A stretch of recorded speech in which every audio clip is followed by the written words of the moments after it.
Chuke's Outdoor Adventures. Chuke, is that you?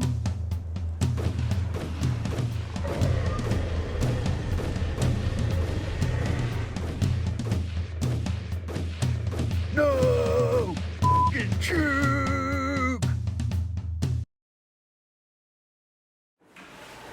Hey guys, Chuke here with Chuke's Outdoor Adventures, and got a fun video planned for today. I'm joined by Alaska Frontier1 from the Fairbanks area. So tell us a little bit about your channel. Yeah, so my channel is kind of based around three primary things: bushcraft, like what we'll be discussing in this video, guns, and everyday carry, which is something that we talked about just a little bit ago, and that'll be over on my channel. And so essentially I make videos about Alaskan everyday carry, Alaskan survival, and bushcraft, really just sharing my experiences as I've gone out into the wilderness and learned things either the hard way or learned from friends, learned from many different sources, or read books, went out, tested stuff, and found out that way. So I try to share my experiences in bushcraft and survival in Alaska. So that's basically what the channel is about. Awesome. So we're going to talk about bushcraft equipment, and I'm kind of new to bushcraft. You know, me and Bushcraft Chris joke around about having how much fat wood you have and that kind of thing. But I've got a couple cool. Well, originally I had this, I consider this kind of a bushcraft knife. This is the K-Bar Warthog, and this is the second one I've had. I busted the first one I had. So this was my kind of original bushcraft knife, but then I got to be a fine connoisseur and I started getting Northern Knife stuff. So this is the Three Dog knife out of Anchorage. This is their Amok. And I've used the heck out of this hunting and camping, and so that's like my big hacking bushcraft knife. And then for my kind of hunting, smaller, skinning bushcraft knife, I've got their MDK multi-animal knife. So this is kind of a fine tool, a little leather sheath, definitely a bushcrafty type knife. Really into hatchets and tomahawks, so I started off with a cold steel tomahawk that my buddy reshaped for me.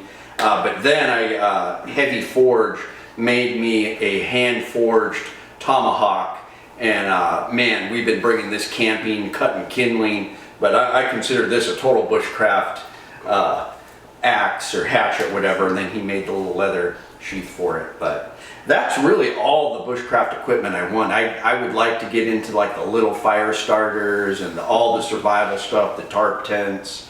I really want to get into it, so I'm interested to kind of hear about your perspective of bushcraft and kind of some of the stuff that you brought with you and other stuff that you use that you didn't bring. Yeah, so we'll start off with some of the stuff I did bring. Granted, I didn't come the most well prepared, but I think I got just enough stuff. So to start out with my bushcrafting knife, and I've had, if you've followed my channel or if you dig into my channel at all, you'll know I have many different knives. I definitely love knives. You're a big knife guy, for sure. For sure. That's awesome. So I've experimented with a lot, but for the most part I just keep coming back to this knife here, and I've actually had, this is my second one, but this is the Bark River Knives Bushcrafter, and I really don't like when knife companies call something like a bushcrafter or they try to pin it on a specific use, but this knife does work very well for bushcrafting because it has that perfect size, it has a really good weight and really good thickness to it. It will throw ferro rod sparks very well.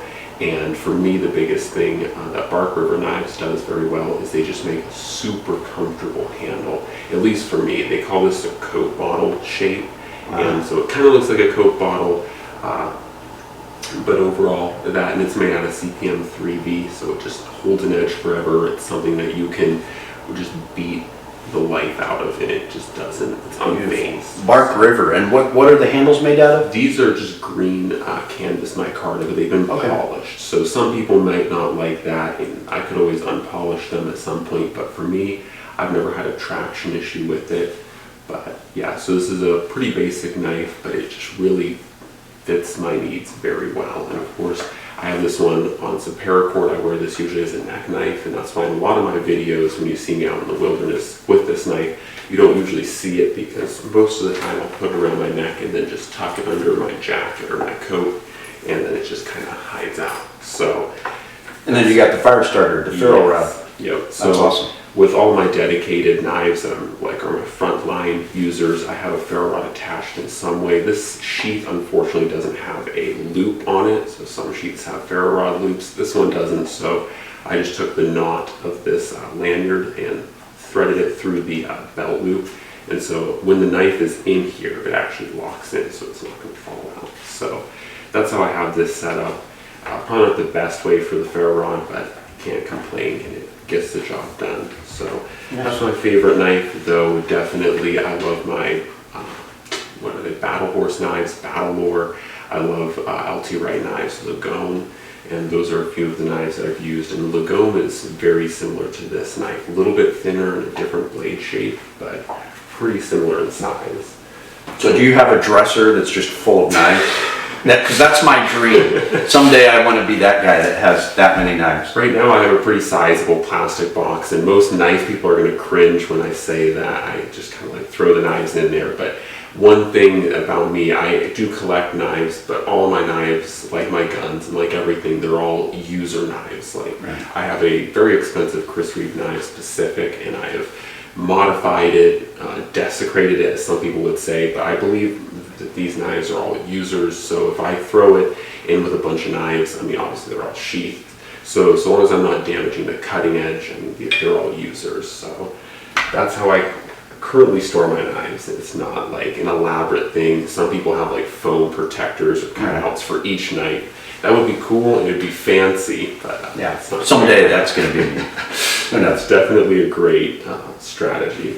So the next thing that my go-to is, and at first, when I first got this little hatchet, I was like, no, I'll never get into smaller, kind of tools like tomahawks or hatchets, but this little GBA wildlife hatchet really changed my mind on that, and that's because I ended up being able to do so much with this tool and build crafts that were larger than I thought I could do with these smaller axes and hatchets. So I still own my GBA Scandinavian forest axe for serious or more heavy duty work, but for a lot of day tasks and when I'm just going out for a short period of time, I want to build either a small shelter or a small craft. This hatchet mixed with the next tool we're going to talk about just is able to get the job done, and it's very small, very lightweight, very portable. Wow. And is this is this from Europe? Is this Scandinavian? Yeah, that's made in Sweden, so that's made by Grittenfors Brooks. And one thing I love about GBA specifically with their hatchets is that they grind. Turn this down. I'll edit that out. Yeah. So with GBA specifically and with the wildlife hatchet, they grind this, I guess you could say, further back than most axes and hatchets. So what this allows is a very fine edge, and so it may not be as tough, but you're not going to be swinging this against very large pieces of wood. But it allows you to do things like feather sticking. It allows you to do fine carving tasks. This is actually one of my go-tos when I'm roughing out spoons, bowls, and stuff like that. When I'm trying to get the general shape, I'll just take this and you can kind of choke up on it and lightly kind of whack like this.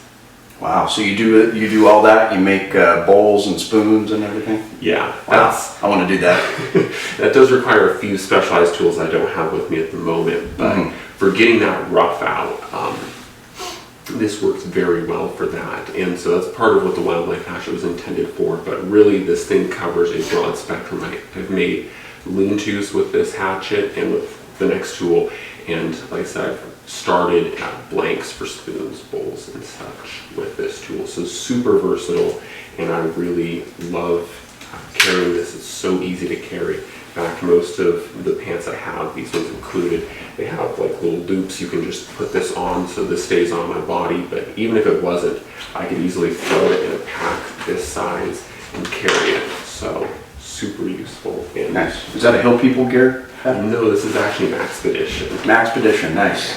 Okay, fine. Good old, can't remember its name. I think it's a jumbo first. Nice.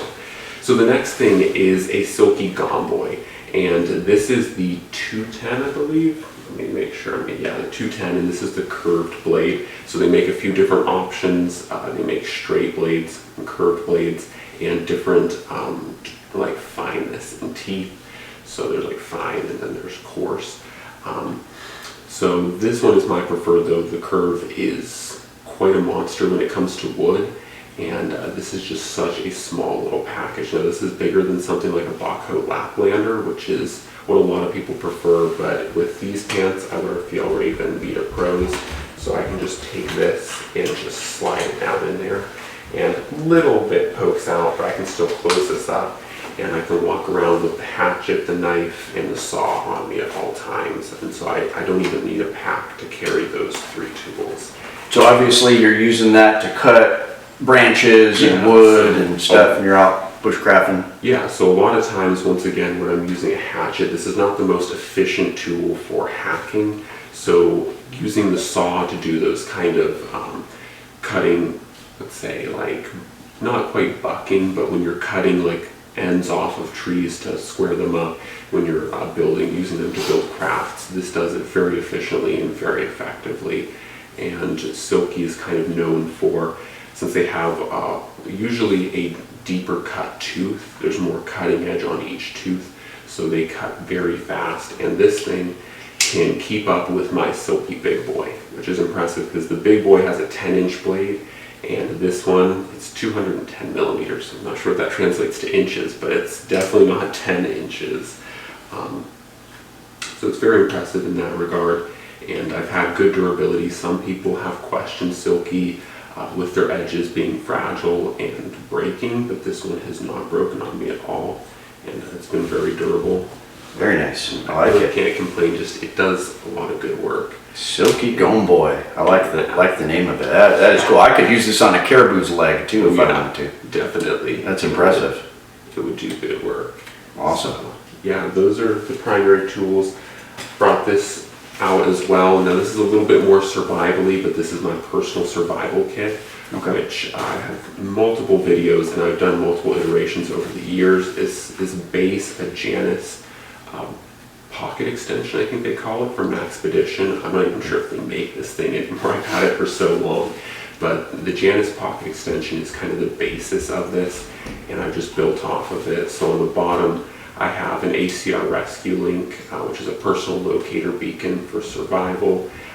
Different people have different tastes. It's the same essential concept as like a spot or a garment in reach. Basically the same thing. And then just inside, if you've watched or know of Dave Canterbury, this has the 5 C's of survivability plus a few extra and some redundancy. So I've talked on my channel, in survival, I like to have at least 3 different means of starting fires. So I have a lighter, I have a ferro rod, once again, so there's a ferro rod up there, but this is a dedicated survival kit ferro rod. And then I have matches here. So it has some different survival stuff. I won't bore you guys with all the details, but I really do like and encourage people carrying personal survival kits like this, so that if you are separated from your backpack or whatever happens, you have at least the bare minimum to signal for your rescue and survive in a short term. This is obviously not meant for forever. This is not going to be like a bug out bag, but this is very short term survival if you are separated from a pack or a group of people and you need to get out. This is like what I like to consider my fail safe. EDC style too. I like all the lanyards and patches you got. It's like my style. Exactly. So one thing I wanted to talk about is you don't see as much bushcraft in Alaska, like all those guys in Minnesota and like Canada. I mean, bushcraft is just huge, and there are some people doing it up here, but when you think of Alaska, I mean, isn't this not the perfect environment for bushcraft? I mean, that's why I want to get into it more, because there's just it's endless possibilities here. Yeah, I definitely agree. I don't know why more people aren't into it per se. I think from the friends that I know personally, I think the reason why people aren't into it as much is that a lot of people go out and they hunt and they do these things for a living. So people go out and they bushcraft while they're out caribou hunting, or they do these kinds of things, you know, while they're already out there. So they don't necessarily make it a separate trip, which is kind of unfortunate, but I think for a lot of people, they already feel like they're living that bushcrafting or survival life in some circumstances and scenarios. And a lot of the villages, I mean, it really is survival for them, because especially if they aren't getting their shipments that are being dropped in by aircraft, not dropped in, but delivered. We don't parachute them in. But, for them, it really is survival. Like going out and getting a caribou when they pass through like Anatumuk Pass isn't something that's a cool idea. Like we would like to go out and get a moose, but if we don't get a moose, it's not like we're not going to die. We can go to the grocery store. But for them, they don't get a moose. They could actually die. So more survival, yeah. It's pretty important for them. So. Well, I'm going to get into it more because I think all the cool little wood carving stuff, I mean, I like the style of it and all the fire starting stuff. It's just a lot of fun. It definitely is. Fun hobby. And there's so much to it. It's such a diverse spectrum in bushcrafting. Initially, I was very adverse to bushcrafting being so widely interpreted where everyone has their own idea. But now that I see, people making gear, making fire starters, making just all these different things, it's really cool. So you can really choose how in-depth you want to get, how much you want to rough it per se. And I definitely prefer to rough it more than most people, but to each their own, and that's what's cool about bushcrafting. You can really choose how far you want to, or what you want to deprive yourself of, or how much skill you want to use. And of course that comes with time too. I mean, if you're just starting, if this is your first time going out bushcrafting, building your own shelter and all these different things might not be the best thing to do. You might want to start with small crafts, or you might want to bring a shelter while you're building your shelter so that you have something that is solid that you can sleep in while you're building your more questionable shelter. Well, like I said, I'm going to get into it. I do a lot of truck overlanding, but I'm going to try to incorporate some bushcraft stuff into it this summer. So everybody check out Alaska Frontier1, pretty cool Alaska YouTube channel. He lives farther north than me, that's for sure. So a little colder up there. So be sure to check out his channel and subscribe. Thanks, guys. My name is Chuke. I like to trade my guns just for fun, but now I have none. Oh, look, get trapped by a bear, but I don't care. I got a 10mm. Chuke's Outdoor Adventures. Watch you all die every time, guaranteed.